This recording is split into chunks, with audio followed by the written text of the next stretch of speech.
আজ বলিউডের আরেকজন সুদর্শন নায়কের কথা বলবো। তিনি মনোজ কুমার।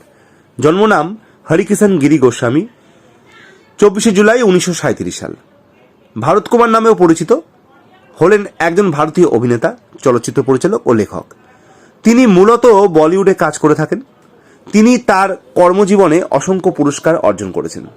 তন্মধ্যে রয়েছে একটি দ্বিতীয় শ্রেষ্ঠ পূর্ণ দৈর্ঘ্য চলচ্চিত্র বিভাগে জাতীয় চলচ্চিত্র পুরস্কার, চলচ্চিত্রে আজীবন অবদানের জন্য ভারতের চলচ্চিত্রের সর্বোচ্চ পুরস্কার দাদা সাহেব ফালকে পুরস্কার এবং 2টি রাজ্য সরকারি পুরস্কার।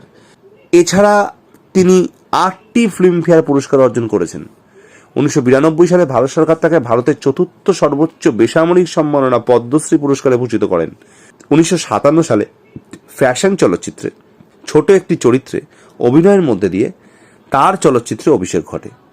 তিনি উপকার 1967 চলচ্চিত্রের জন্য দ্বিতীয় শ্রেষ্ঠ পূর্ণদৈর্ঘ্য চলচ্চিত্র বিভাগে জাতীয় চলচ্চিত্র পুরস্কার এবং শ্রেষ্ঠ চলচ্চিত্র, শ্রেষ্ঠ পরিচালক, শ্রেষ্ঠ কাহিনী, শ্রেষ্ঠ সংলাপ বিভাগে ফিল্মফেয়ার পুরস্কার অর্জন করেন।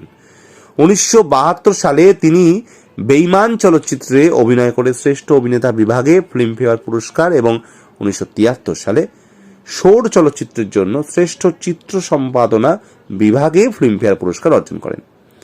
1975 সালে তিনি রোটি কপড়া और মকান চলচ্চিত্রের শ্রেষ্ঠ পরিচালক বিভাগেও আরেকটি ফিল্মফেয়ার পুরস্কার লাভ করেন।